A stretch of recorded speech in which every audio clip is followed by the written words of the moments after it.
मेरा नाम सीमा है, उम्र 34 साल, और मैं अब अपने बेटे रियान के साथ अकेली रहती हूँ। मेरी शादी 5 साल पहले टूट चुकी थी। मुझे आज भी याद है वो दिन जब मैं आखिरी बार अपने घर के दरवाजे पर खड़ी थी। आंसुओं से भरी आंखों और दिल में एक गहरी चोट लिए मैंने उस रिश्ते को हमेशा के लिए पीछे छोड़ दिया था। लोग कहते हैं कि समय हर घाव को भर देता है, पर मेरे लिए वो घाव आज भी ताजा है। रियान, मेरा 8 साल का बेटा, मेरे जीवन की सबसे बड़ी ताकत और मेरी सबसे बड़ी जिम्मेदारी है। मैंने खुद से वादा किया था कि उसकी जिंदगी में कभी भी मेरी गलतियों का असर नहीं पड़ेगा। लेकिन कभी कभी ऐसा लगता है कि मैं उसे एक खुशहाल जिंदगी देने में नाकाम हो रही हूँ। मेरी जिंदगी अब सुबह के सूरज से शुरू होती है और रात के अंधेरे में खत्म हो जाती है। रोजमर्रा की जिम्मेदारियां और समाज के ताने, ये सब मेरे अंदर की खाली जगह को और बड़ा कर देते हैं। जब भी मैं किसी खुशहाल जोड़े को देखती हूँ, तो मेरे दिल में एक टीस उठती है। एक सवाल हमेशा मेरा पीछा करता है, क्या मेरी गलती इतनी बड़ी थी कि मुझे प्यार और भरोसे का दूसरा मौका नहीं मिल सकता? मेरे मन में अक्सर बीते समय की यादें उमड़ती हैं। वो दिन जब मैंने अपने पति को मुझसे दूर होते देखा। मैंने उस रिश्ते को बचाने की बहुत कोशिश की थी, पर मेरे हर प्रयास को गलत समझा गया। उनका तिरस्कार, उनकी बेरुखी और फिर आखिर में वो कड़वा सच, जिसने मेरे अस्तित्व को हिला कर रख दिया। अब मैं हर सुबह अपने आप से लड़ती हूँ। मुझे खुद पर भरोसा नहीं रहता। क्या मैं एक अच्छी माँ हूँ? क्या मैं एक मजबूत इंसान हूँ? इन सवालों का जवाब मुझे कभी नहीं मिलता। रियान मुझे अक्सर अपने छोटे छोटे कामों से खुश करने की कोशिश करता है, पर मेरी मुस्कान बस एक मुखौटा बनकर रह गई है। मैंने हाल ही में एक छोटे से शहर में घर लिया है। यहाँ पर हर चीज नई है, लोग, माहौल और मेरी जिंदगी। मैं चाहती हूँ कि यहाँ से एक नई शुरुआत करूँ, लेकिन ये कहना जितना आसान है, करना उतना ही मुश्किल। कभी कभी रात के सन्नाटे में जब रियान गहरी नींद में होता है, मैं खिड़की पर बैठकर अपनी जिंदगी के खालीपन को महसूस करती हूँ। आसमान के तारों को देखते हुए लगता है कि शायद कहीं कोई मेरी भी कहानी को पूरा करने वाला है। पर फिर मेरे अंदर का डर और शक मुझे रोक देता है। क्या मैं फिर से किसी पर भरोसा कर पाऊंगी? क्या मेरी जिंदगी में भी कभी खुशी का सूरज चमकेगा? यहाँ से मेरी कहानी की शुरुआत होती है, लेकिन ये सिर्फ शुरुआत है। मेरा सफर अभी बाकी है। मैंने आखिरकार तय किया कि रियान की पढ़ाई और मेरी नौकरी के लिए हमें इस छोटे से शहर में शिफ्ट होना पड़ेगा। ये जगह शांत थी, बिल्कुल मेरी जिंदगी के उलट। यहाँ की गलियाँ, हरियाली और सुकून देने वाली हवा मुझे थोड़ी राहत देती थी, लेकिन मेरे अंदर का खालीपन अभी भी वैसा ही था। रियान का स्कूल यहाँ से ज्यादा दूर नहीं था, और मैंने उसके लिए एक अच्छा ट्यूटर ढूंढने का सोचा। मेरे पास नौकरी की जिम्मेदारियां भी थी, और ऐसे में मैं चाहती थी कि रियान की पढ़ाई पर किसी का ध्यान बना रहे। एक दिन मैं रियान के स्कूल से लौट रही थी। बाजार में एक आर्ट गैलरी के बाहर भीड़ लगी थी। उत्सुकतावश मैं वहां रुक गई। सामने एक युवक खड़ा था, उम्र लगभग 28 से 29 के आसपास होगी। उसके हाथ में कुछ पेंटिंग्स थीं, और वह भीड़ के बीच बड़े सहज तरीके से अपनी कला के बारे में बता रहा था। मैंने उसकी बातों पर ज्यादा ध्यान नहीं दिया और जल्दी से वहां से निकलने लगी। लेकिन तभी उसने मेरी तरफ देखा और मुस्कुराते हुए कहा, क्या आप भी पेंटिंग्स में रुचि रखती हैं? मुझे समझ नहीं आया कि क्या जवाब दूं। मैंने बस हल्की सी मुस्कान दी और कहा, नहीं, मैं यहाँ बस रियान को स्कूल से लेने आई थी। रियान, आपका बेटा?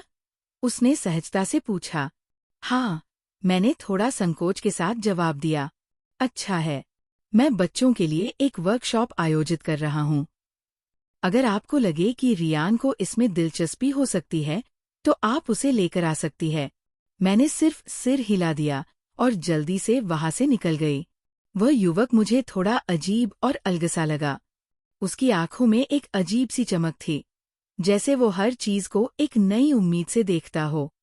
लेकिन मैंने इस पर ज्यादा ध्यान नहीं दिया। मेरा दिमाग अभी भी अपनी रोजमर्रा की समस्याओं में उलझा हुआ था। वापस घर आते हुए मुझे उसका चेहरा बार बार याद आ रहा था। ये अजीब था क्योंकि मैंने उससे ज्यादा बातचीत भी नहीं की थी, लेकिन उसकी बातों और आत्मविश्वास में कुछ ऐसा था जो मेरे मन में एक हलचल पैदा कर रहा था। मैंने इसे अपने दिमाग से झटक दिया। किसी अजनबी पर इतना सोचने की क्या जरूरत, मैंने खुद से कहा। लेकिन शायद वो मुलाकात इतनी भी मामूली नहीं थी जितनी मैं इसे मान रही थी। उस दिन के बाद मैंने सोचा था कि शायद वह मुलाकात बस यही खत्म हो जाएगी, लेकिन कुछ संयोग अजीब होते हैं। ऐसा लगा जैसे वो शख्स मेरी जिंदगी के हर मोड़ पर मौजूद हो। पहली बार मैं रियान को स्कूल छोड़ने गई थी। बाहर एक छोटा सा कार्यक्रम चल रहा था। जब मैंने देखा तो वही शख्स बच्चों के साथ बैठा था। वह उनकी ड्राइंग पर सुझाव दे रहा था और इतने सहज तरीके से बात कर रहा था जैसे वह उनके किसी पुराने दोस्त हो। रियान भी उस भीड़ में खड़ा था और उसे बड़े ध्यान से देख रहा था। क्या रियान यहाँ शामिल होना चाहता है? उसने मुझे देखा और मुस्कुराकर पूछा। शायद। मैंने हल्की सी मुस्कान के साथ जवाब दिया। उसके बाद मैंने कई बार उसे बाजार में या किसी कैफे में देखा। कभी वह अपनी पेंटिंग्स के साथ व्यस्त होता तो कभी किसी किताब के पन्ने पलटता, और हर बार जब हमारी नजरें मिलतीं वह एक छोटी सी मुस्कान जरूर देता। एक दिन मैं सब्जियां लेने बाजार गई थी। रियान मेरे साथ था। अचानक मेरी नजर उस पर पड़ी। वह अपनी मोटरसाइकिल के पास खड़ा था और मुझे देखकर हाथ हिलाया। आप यहाँ? उसने पूछा। जी, बस थोड़ा सामान लेने आई थी, मैंने जवाब दिया। क्या मैं आपकी मदद कर सकता हूँ? उसने बड़े सहज तरीके से कहा। मैंने मना कर दिया, लेकिन वो फिर भी थोड़ी देर के लिए मेरे साथ चलने लगा। रियान उससे जल्दी ही घुल मिल गया। वह उससे उसकी पेंटिंग्स और उसके काम के बारे में सवाल पूछने लगा। मुझे ये देखकर थोड़ा अजीब ही लगा और अच्छा भी। धीरे धीरे वो हर जगह नजर आने लगा। उसकी मौजूदगी मुझे असहज नहीं करती थी, लेकिन मेरे भीतर एक झिझक जरूर थी। मैं अब तक किसी के इतने करीब नहीं आई थी कि उससे खुलकर बात कर सकूं। एक दिन उसने मुझसे पूछा, आप मुझसे इतनी दूरी क्यों रखती हैं? मैंने थोड़ी झिझक के साथ जवाब दिया, ऐसी कोई बात नहीं है, बस मैं किसी से ज्यादा बात करने की आदी नहीं हूँ। फिर भी कभी कभी बातचीत करना अच्छा होता है, उसने सहजता से कहा। उसकी बातों में एक ईमानदारी थी। मुझे लगा कि वह मुझे जज नहीं कर रहा था, नहीं मुझसे कुछ उम्मीद कर रहा था। लेकिन मेरे अंदर का डर और पुराने घाव मुझे अब भी पीछे खींच रहे थे। उसकी सहजता और मुस्कान मुझे कहीं न कहीं खींचने लगी थी। मैं चाहती थी कि उससे दूरी बना लूं, लेकिन हमारे बीच जो जुड़ाव था वो हर बार मुझे उसकी ओर ले आता। रात का सन्नाटा था और रियान अपने कमरे में गहरी नींद में था। मैं खिड़की के पास बैठी चाय का कप हाथ में लिए दूर आसमान को देख रही थी। कभी कभी लगता है जैसे अतीत हमारी जिंदगी में घुला रहता है, बिना किसी आमंत्रण के। आज भी वही हो रहा था। मेरी आंखों के सामने वो दिन घूमने लगा जब मैंने अपनी शादी का सबसे बड़ा फैसला लिया था, अलग होने का। मुझे याद है जब मैं और करण, मेरे पूर्व पति, एक दूसरे के लिए सब कुछ हुआ करते थे। हमारे बीच प्यार था, लेकिन धीरे धीरे उसकी जगह तकरार, आरोप और अविश्वास ने ले ली। उसकी बातें मेरे दिल में आज भी गूंजती हैं, तुमसे तो कुछ नहीं हो सकता, तुमने मेरी जिंदगी बर्बाद कर दी। मैंने कितनी बार सोचा कि क्या मैं सच में इतनी गलत थी, या हमारा रिश्ता ही इतना कमजोर था कि वह मेरी कमजोरियों को समझ नहीं पाया। उसके जाने के बाद मैंने खुद को बुरी तरह टूटता हुआ देखा। एक वक्त ऐसा भी आया जब मैंने आईने में खुद को देखना छोड़ दिया था। मैं खुद को जिम्मेदार मानती थी और ये सोच सोचकर खुद को सजा देती थी कि मैं एक पत्नी और एक इंसान के तौर पर नाकाम रही। यही सब सोचते हुए मैंने खुद से वादा किया था कि मैं फिर कभी किसी पर भरोसा नहीं करूंगी। किसी के करीब जाना मेरे लिए मुमकिन नहीं था। और अब जब वो नया व्यक्ति, आर्यन, मेरी जिंदगी में अपनी जगह बनाने की कोशिश कर रहा था, मेरे अंदर का डर और ज्यादा बढ़ गया था। आर्यन की सहजता और उसकी हर कोशिश मुझे परेशान कर रही थी। वो हर छोटी छोटी बात में मेरी मदद करने की कोशिश करता, कभी बाजार में मेरे भारी सामान को उठाने में, तो कभी रियान के साथ खेलकर उसे खुश करने में। उस दिन जब वह मेरे घर के पास से गुजर रहा था, उसने मुझे बालकनी में देखा। चाय पीने का वक्त है? उसने मुस्कुराते हुए पूछा। मैंने झिझकते हुए कहा, बस ऐसे ही बैठी हूँ। तो मैं भी बैठ सकता हूँ? उसने सहजता से पूछा। मुझे उसका इस तरह का खुलापन अजीब लगता था, लेकिन मैं उसे मना भी नहीं कर पाई। वह आया और हम दोनों बालकनी में बैठकर चाय पीने लगे। वह अपने बचपन के किस्से और पेंटिंग्स के सफर के बारे में बातें करता रहा। मैं सिर्फ सुन रही थी। लेकिन जब उसने मुझसे पूछा, आपकी जिंदगी का सबसे खास पल क्या था? मैं ठहर गई। क्या कहती? वो पल जो कभी खास थे, अब जख्म बन चुके थे। खास कुछ नहीं, मैंने जवाब दिया। हर किसी की जिंदगी में कुछ खास होता है, उसने कहा। शायद आप सिर्फ उसे देखने की कोशिश नहीं कर रही हैं। उसकी बातों ने मुझे सोचने पर मजबूर कर दिया। क्या मेरे पास वाकई ऐसा कुछ बचा था जिसे खास कहा जा सके? या मेरी जिंदगी सिर्फ अतीत की परछाई बनकर रह गई थी? आर्यन की मुस्कान और उसकी बातें मुझे कहीं न कहीं सुकून देती थी। लेकिन मेरे अंदर का डर मुझे बार बार कहता था कि मुझे इस इंसान से दूरी बना लेनी चाहिए। मैं नहीं चाहती थी कि मेरा अतीत फिर से मेरे सामने आए। उस दिन बारिश हो रही थी। मैं रियान को स्कूल से लेकर लौट रही थी और अचानक सड़क पर तेज फिसलन के कारण मेरा स्कूटर रुक गया। चारों तरफ बारिश का शोर, ठंडी हवा और मेरे अंदर का डर, सबने मुझे घेर लिया था। रियान मेरी गोद में था और बारिश से भीगने लगा। मैंने काफी कोशिश की, लेकिन स्कूटर स्टार्ट नहीं हुआ। तभी दूर से किसी ने मेरी तरफ आते हुए आवाज लगाई।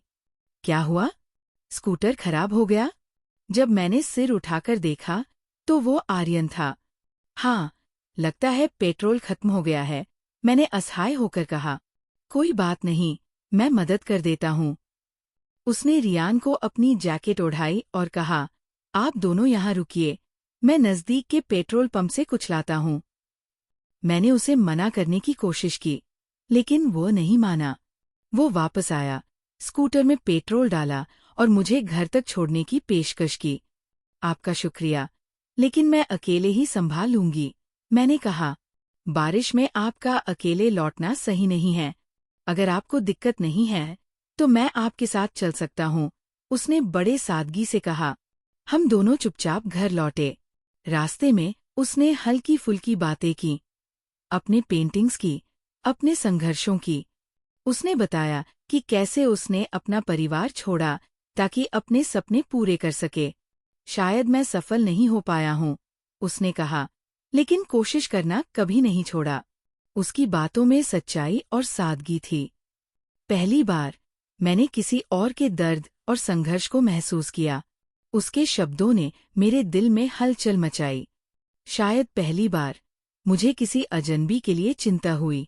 घर पहुंचने के बाद मैंने उसे धन्यवाद कहा। कोई बात नहीं, उसने मुस्कुराते हुए कहा। आप मुझे धन्यवाद तब कहें जब आप मुझे अपनी पेंटिंग दिखाने का मौका दें। उसकी सहजता और मजाकिया अंदाज ने मुझे थोड़ी देर के लिए हल्का महसूस कराया। शायद वह पहली बार था जब मेरे होठों पर बिना सोचे समझे मुस्कान आई। उस रात मैंने पहली बार सोचा कि शायद आर्यन सही कह रहा था। हर कोई परफेक्ट नहीं होता, लेकिन ये हमें कोशिश करना छोड़ने का कारण नहीं बनता। जिंदगी थोड़ी आसान होने लगी थी। आर्यन के साथ की गई हल्की फुल्की बातचीत, उसकी कहानियां और उसकी मुस्कान, ये सब मेरे दिन को रोशन कर देते थे। लेकिन जैसे जैसे हमारा ये अनचाहा जुड़ाव बढ़ रहा था, वैसे वैसे समाज की नजरें भी हम पर ठहरने लगी थीं। पड़ोस की महिलाएं जब भी मुझे देखतीं, उनके चेहरों पर सवाल साफ नजर आते। आजकल वो लड़का बहुत आता है, एक बार मेरी पड़ोसन ने कहा। तुम्हारे लिए ठीक है, लेकिन रियान के लिए सोचो। बच्चे बहुत जल्दी सब समझ जाते हैं, उसने सलाह के नाम पर नसीहत दी। मैं जानती थी कि वह क्या कह रही थी। लेकिन आर्यन के साथ बिताए पलों में मुझे एक तरह का सुकून मिलता था। क्या ये गलत था? रियान भी अब सवाल पूछने लगा था।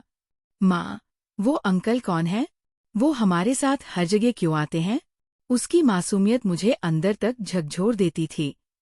मैं उसे कोई जवाब नहीं दे पाती थी। एक दिन रियान के स्कूल में पेरेंट टीचर मीटिंग थी। मैं और आर्यन दोनों रियान के साथ गए। वहाँ टीचर्स ने रियान की प्रगति की तारीफ की, लेकिन कुछ लोगों की नजरें हमें घूरने लगी, जैसे हम कोई बहुत बड़ा गुनाह कर रहे हों। क्या यह आपका पति है? एक टीचर ने सहजता से पूछा। मैं चौंक गई। नहीं, ये सिर्फ एक दोस्त है, मैंने जवाब दिया। उस दिन मैं घर लौटते वक्त बहुत बेचैन थी। आर्यन ने मुझे समझाने की कोशिश की। लोग हमेशा बातें करेंगे। आप उनकी वजह से अपनी खुशी क्यों कुर्बान कर रही हैं? लेकिन उसके शब्द मुझे सुकून नहीं दे पाए। रात को मैंने रियान को सोते हुए देखा। उसकी मासूमियत और उसकी खुशियां मेरी पहली प्राथमिकता थी। क्या मैं अपनी खुशी के लिए उसका बचपन खतरे में डाल रही थी? मैंने आर्यन से मिलना कम कर दिया। ये सही नहीं है, मैंने उससे कहा। सही और गलत का फैसला लोग क्यों करेंगे? उसने गुस्से और मायूसी के बीच कहा। क्योंकि मेरे पास सिर्फ खुद की जिम्मेदारी नहीं है। मेरे फैसले सिर्फ मेरी जिंदगी पर असर नहीं डालते, मैंने धीरे से कहा। उस दिन मैंने देखा, आर्यन की आंखों में पहली बार दर्द था। वो कुछ नहीं बोला, लेकिन उसकी खामोशी मेरे दिल को तोड़ने के लिए काफी थी। अब मैं हर दिन खुद को समझाने की कोशिश करती थी कि मैंने सही फैसला लिया है, लेकिन मेरे भीतर की हलचल शांत नहीं हो रही थी। दूरी शायद सबसे बड़ा इम्तिहान होती है। जब आप किसी से दूर होते हैं तो लगता है जैसे आपकी जिंदगी से कुछ छूट गया हो। आर्यन और मैं अब शायद अनजान बन गए थे, लेकिन मेरे दिल में उसकी मौजूदगी अब भी बाकी थी। आर्यन से दूरी बनाए हुए कई हफ्ते हो चुके थे। मैंने खुद को रियान की पढ़ाई और घर के कामों में उलझा लिया था। हर रोज सुबह उठना, रियान को स्कूल भेजना, ऑफिस का काम निपटाना, जैसे जिंदगी सिर्फ जिम्मेदारियों का नाम बनकर रह गई थी। लेकिन हर रात जब सन्नाटा छा जाता, आर्यन की बातें मेरे दिल में दस्तक देती। आपने कभी सोचा है कि आपके बचपन का सबसे अच्छा पल कौन सा था? उसने एक बार पूछा था। उसकी ये बात मेरे ज़हन में अटक गई थी। मैं अपने बचपन के लम्हों को याद करने की कोशिश करती, लेकिन हर बार उसकी मुस्कुराती हुई शक्ल मेरे ख्यालों में आ जाती। दूसरी तरफ आर्यन ने खुद को अपनी कला में डुबो लिया था। मैंने सुना था कि उसने एक नई पेंटिंग बनाई है, जो उसकी जिंदगी का सबसे खास प्रोजेक्ट है। ये पेंटिंग मेरी जिंदगी की कहानी है, उसने अपने एक दोस्त से कहा था। उसकी ये बात सुनकर मेरा दिल जैसे डूब गया। क्या ये कहानी मैं थी? एक दिन रियान ने मुझसे पूछा, माँ, आर्यन अंकल अब क्यों नहीं आते?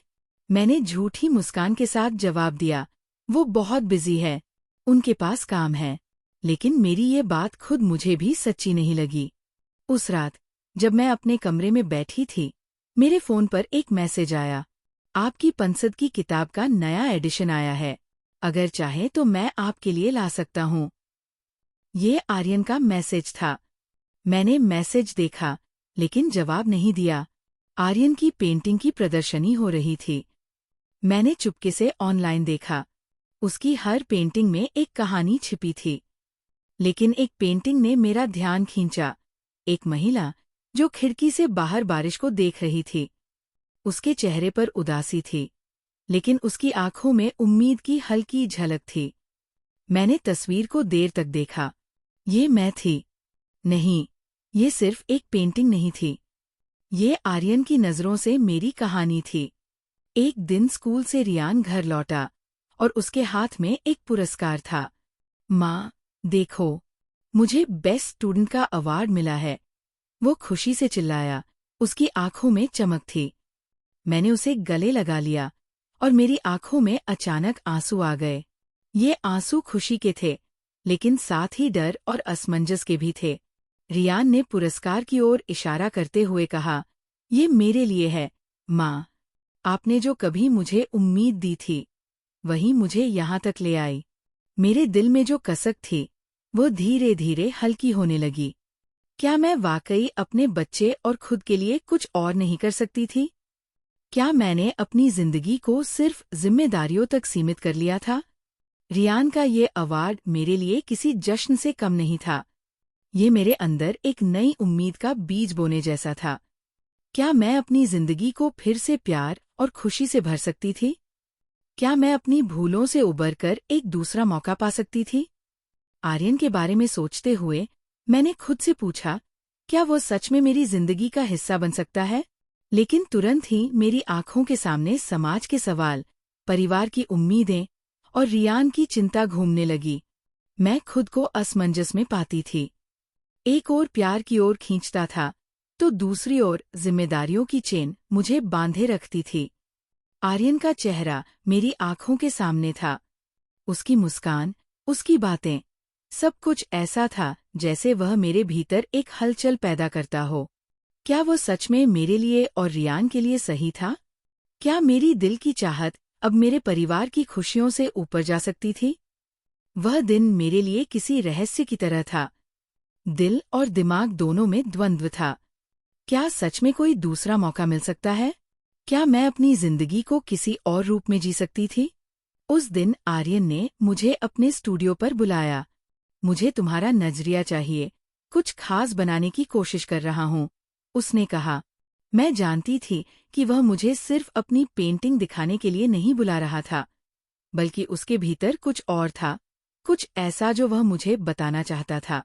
जब मैं स्टूडियो पहुंची तो वहां उस दिन की खामोशी कुछ अलग थी। पेंटिंग्स की रंगीन दुनिया में वो अकेला खड़ा था, और उसके चेहरे पर वह गंभीरता थी जो कभी नहीं देखी थी।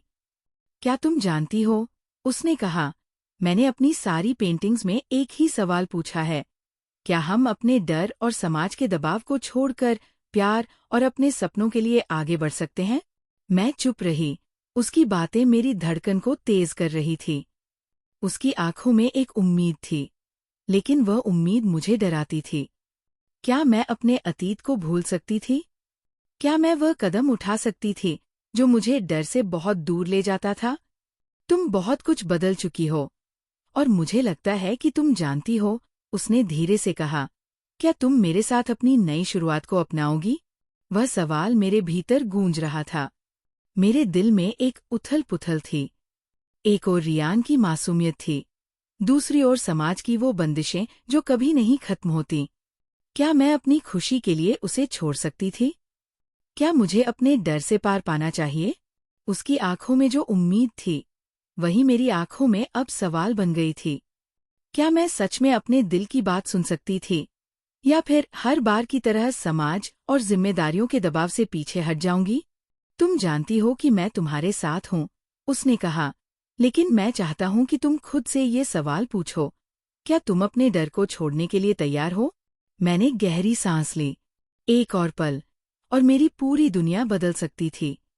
क्या मैं उस दिशा में कदम बढ़ा सकती थी, जिस रास्ते पर चलते हुए मुझे अपनी खुशियों को स्वीकार करना होगा? क्या मैं उस रास्ते पर आर्यन के साथ चल सकती थी, या फिर वही पुरानी घिसी-पिटी जिंदगी मुझसे जकड़ी रहेगी? ये एक निर्णायक पल था, जहाँ सब कुछ बदल सकता था, लेकिन मैं असमंजस में थी। जैसे ही मैंने वो कदम उठाया, मेरे भीतर एक हलचल थी, लेकिन ये हलचल डर से ज्यादा उम्मीदों से भरी थी। क्या ये सही था? क्या मैं अपनी खोई हुई खुशी को फिर से पा सकती थी?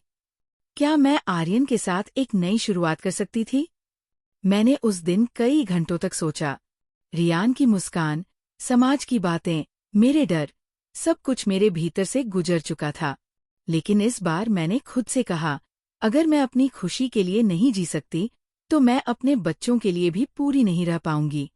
आर्यन का चेहरा मेरी आंखों के सामने था, और मुझे अब ये महसूस हुआ कि वो सिर्फ एक कलाकार नहीं था, वह मेरा साथी था, जो मेरी जिंदगी में एक रंग भरने आया था। मैंने तय किया कि मुझे अब अपनी तकलीफों और डर से बाहर निकलने की जरूरत थी। मैं उसे देख सकती थी, और अपनी डरावनी सोच को छोड़कर उसके साथ एक नई शुरुआत कर सकती थी। मैं उसके स्टूडियो की ओर बढ़ी। वहां हर जगह रंगों का साम्राज्य था, और आर्यन अपने पेंट ब्रश के साथ खड़ा था। उसकी आंखों में उम्मीद थी और वह मुझे देख रहा था, जैसे उसे पता था कि मैं कुछ महत्वपूर्ण कहने आई हूँ। आर्यन, मैंने उसकी ओर देखते हुए कहा, मैं तैयार हूँ। मैं अपनी जिंदगी को एक नए रंग से भरना चाहती हूँ। मैं चाहती हूँ कि तुम मेरे साथ रहो और हम दोनों मिलकर अपने सपनों को पूरा करें। उसकी आंखों में खुशी की झलक थी और वह एक कदम मेरे पास आया। उसने मेरा हाथ थामा और मुझे महसूस हुआ कि वो वही आदमी था जिसकी मुझे हमेशा जरूरत थी। हमने दोनों एक दूसरे को देखा और उस पल में हमारी आंखों में एक ही सवाल था, क्या हम अब अपनी खुशियों को ढूंढ सकते हैं? क्या हम अपनी दुनिया को फिर से रंगीन बना सकते हैं? हम दोनों ने मिलकर अपने सपनों को पूरा करने का संकल्प लिया। ये हमारी नई शुरुआत थी, जहां हम एक दूसरे के साथ कदम दर कदम आगे बढ़ने को तैयार थे। और इस तरह हमारी कहानी ने एक नई दिशा ली। ये कहानी सिर्फ प्रेम की नहीं, बल्कि उन लोगों की भी है जो अपने डर और संकोच को छोड़कर एक दूसरे के साथ अपने सपनों को सच करने का रास्ता चुनते हैं। दोस्तों, वीडियो देखने के लिए दिल से धन्यवाद। अगर आपको हमारा काम पसंद आया हो तो वीडियो को लाइक करना मत भूलें और चैनल को सब्सक्राइब जरूर करें। हम फिर मिलेंगे एक नई और खास वीडियो के साथ। आपका प्यार और समर्थन ही हमारी ताकत है।